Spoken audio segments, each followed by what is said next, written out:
Pokemon Black and White 2. Well known for being some of the best games in the series, and what I consider to be my favorite mainline Pokemon games. But instead of talking about the beautiful art style, refined battling system, or anything about the main part of the game, I'm here to talk about one of my favorite pieces of side content. So without wasting any more time, let's talk about the dropped item side quest.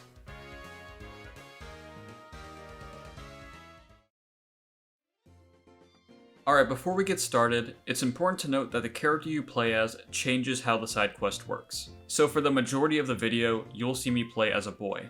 I know a lot of people don't like the male character in this game, even though he's the biggest Chad in the series, but that's just how it is. The girl character does have different interactions, but I'll go over that later.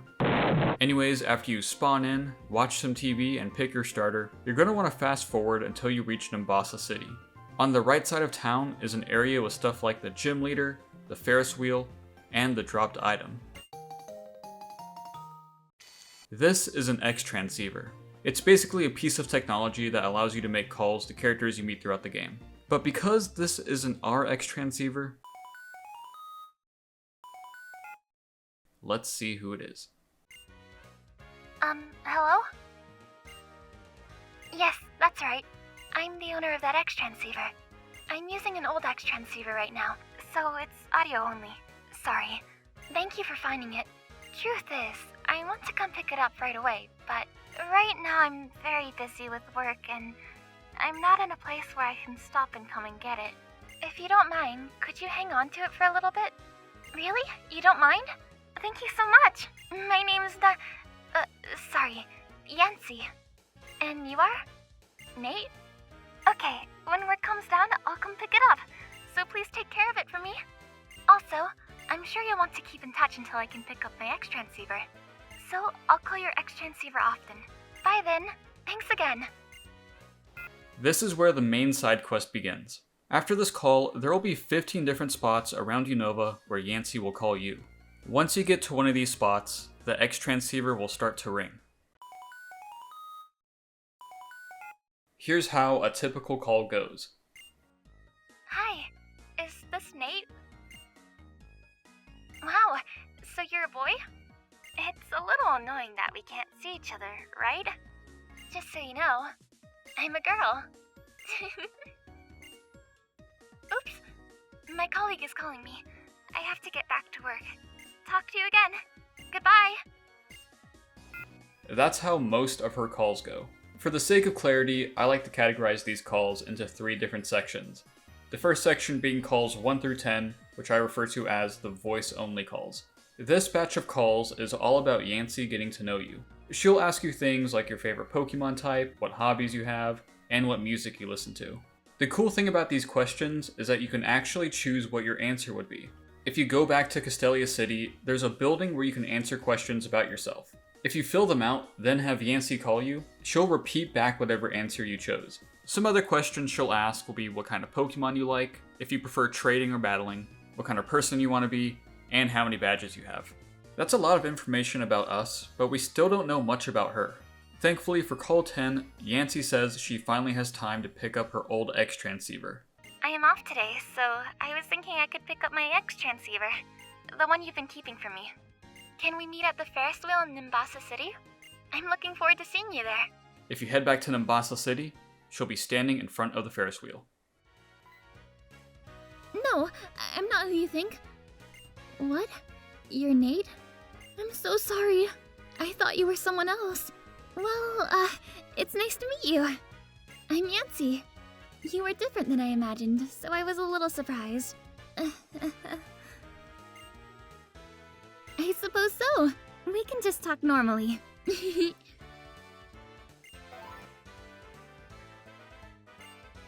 Thank you, Nate. I'm sorry I couldn't find the time to pick it up earlier, but I really enjoyed talking with you, so maybe I was a little lucky. If you don't mind, can I still call you sometime?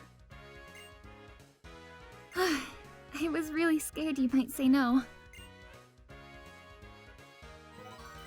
Can I ask you one more thing? I called you on the X transceiver too often and, one of my coworkers got really mad at me. So, Could you call me? What? Really? Thanks! You're really nice. I'm usually at work and sometimes I have trouble picking up a signal. But I'd like it if you check your X transceiver often and give me a call. Well, I'll be heading home. Goodbye!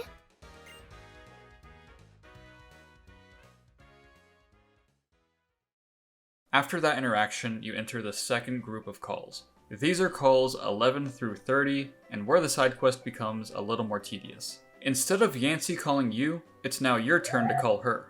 Remember these 15 locations? Well, only one of them has the ability for a call. So that means you have to visit each spot until you find the one area to call her. It is pretty annoying, but to make things easier, you can register your X transceiver as a favorite item and pull it up with a single button. Once you do find the right area, you'll see a cursor on the side of your screen. Scroll down and give her a call.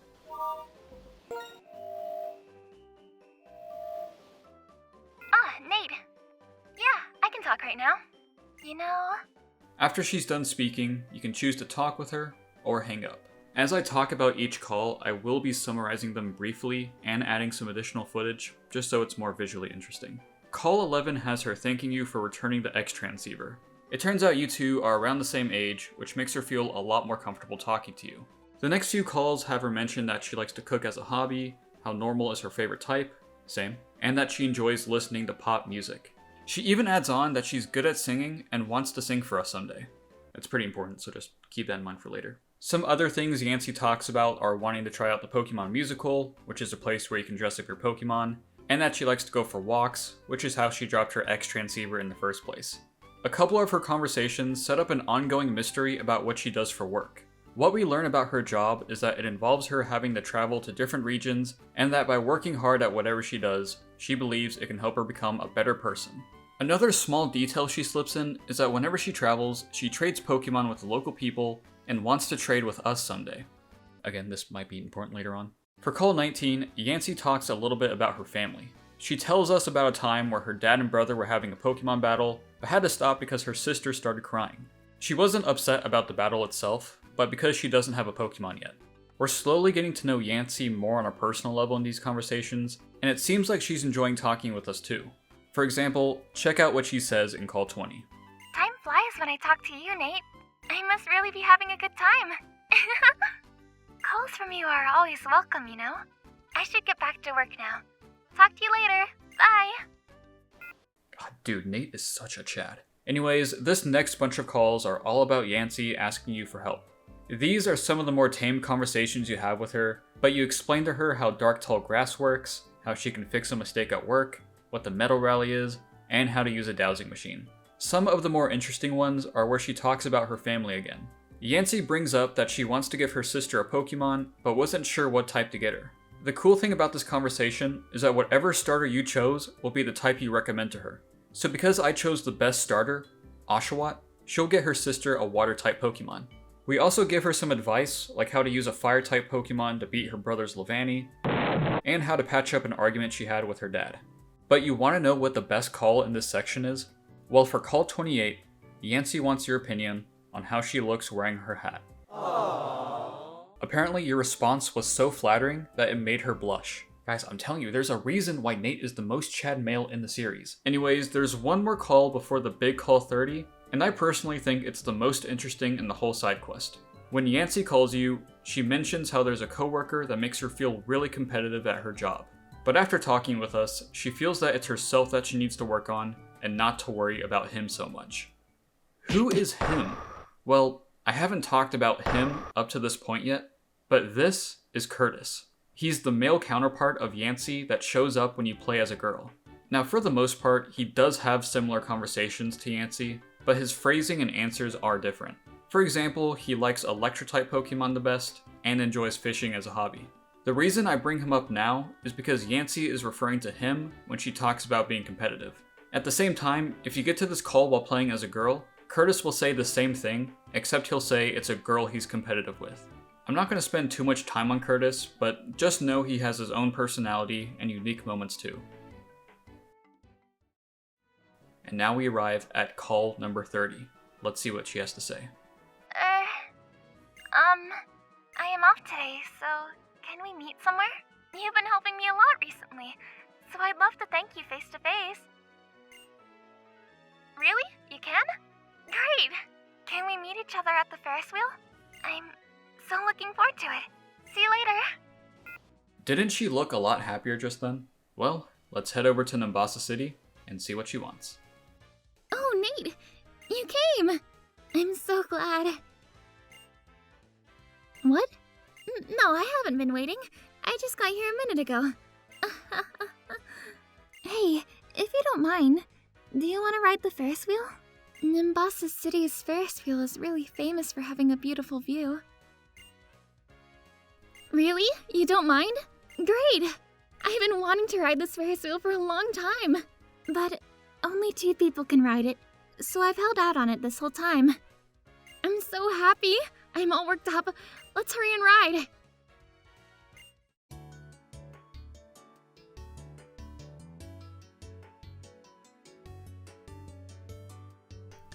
I'm a little nervous for some reason.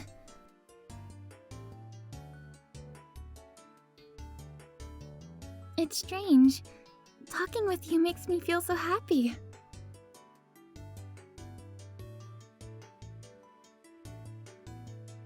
That's why I wanted to meet you in person and say thank you.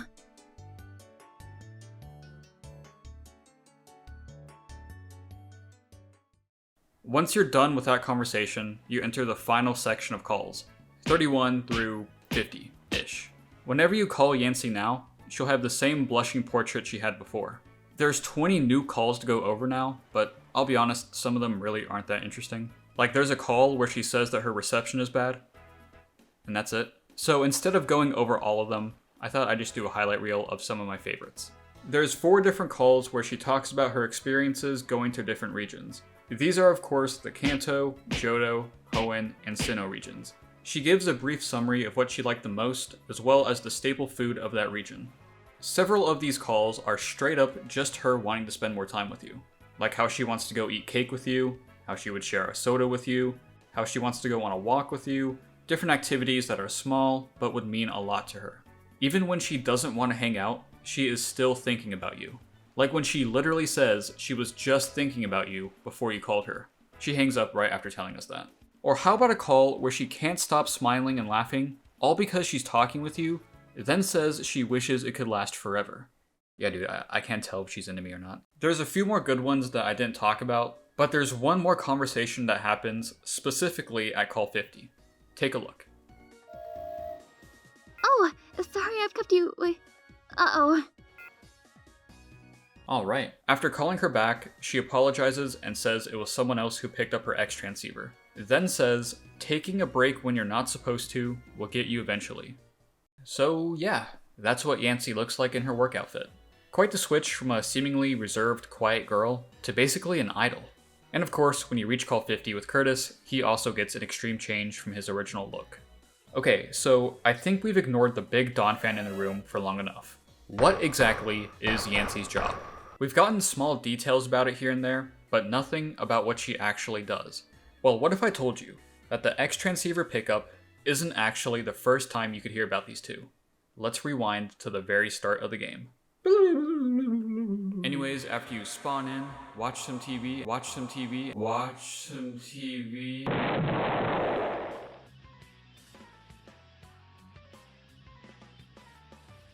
That's right, Yancy and Curtis both appear on TV.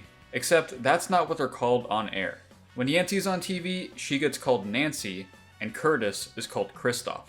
If you remember when Yancy first called us, she was gonna call herself Nancy, but then quickly corrected herself to Yancy. This is where we finally figure out that both of these characters are idols. They each have several different appearances on TV, which can range from interviewing gym leaders to chatting about their personal hobbies.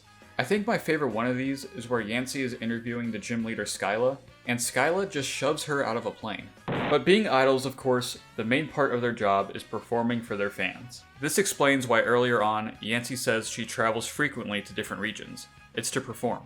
Unfortunately, we don't get to hear any of the songs they perform, but they do announce the title of them, such as A Sky Arrow Bridge for Two, I'm Using a Quick Ball on Your Heart, and X Transceiver Love. Huh. I'm just glad we got to see what they do outside of the X transceiver. Speaking of that, I guess I should talk about the final and main part of the side quest. So, this side quest is great and all, but what exactly is the point of it? Well, after you complete Call 30 and become the champion, you are now able to trade with them. When you call her for the first time in a day, she'll talk about wanting to go on the Ferris wheel again. What? You want to see me now? Hold on a sec. Yep, I think I can make it. How about meeting at the Ferris wheel in Mombasa City? I'm so looking forward to it. See you later. Of course, when you arrive, she'll be waiting outside, eager to get on with you. Oh, Nate. I couldn't wait, so I hurried here. I'm happy to see you. Hey, would you like to ride the Ferris wheel with me? I've taken a shine to it. Really? That's great! Why did I get so excited all of a sudden? Let's hurry and ride!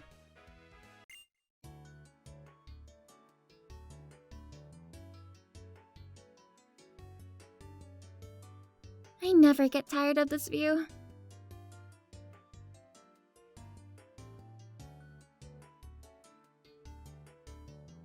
Is it because I'm with you?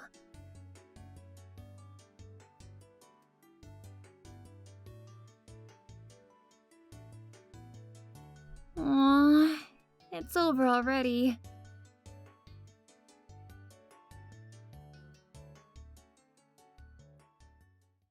After the ride, she tells you that when she visited a different region, she caught a Pokemon that she would like to trade with you. There's a total of 12 different Pokemon that she can trade you, and each one comes holding an item from their original region and their hidden ability. If you are playing as a girl, Curtis will swap out some of the Pokemon for others. And that's kind of where the side quest stops. There's not really an ending, since you can just keep on calling them, but there really isn't anything more to talk about in the main games. I guess one more thing I do want to mention is that in the Pokemon manga, Yancy and Curtis do make an appearance. In the manga's canon, Yancy and the male protagonist, Blake, actually dated. But the first time we see them together is when they're breaking up with each other. Blake says that he only broke up with her to not cause any problems in her future. But I'm pretty sure later on, it's implied that he only dated Yancy to see if she was in Team Plasma or not. Whatever the case, massive fumble on his part. While we don't have a complete concrete statement saying that your character is in a relationship, I think the X transceiver calls and the rides on the Ferris wheel do imply some romantic feelings between the two. Overall, I just really love this side quest. I wouldn't say it's forgotten, but it does kind of get overshadowed by other parts of the game.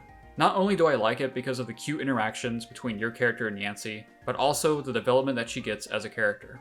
She starts off as pretty timid and cautious, but slowly as time goes on, she starts to open up about her personal life, until she's blushing and laughing just from talking to you.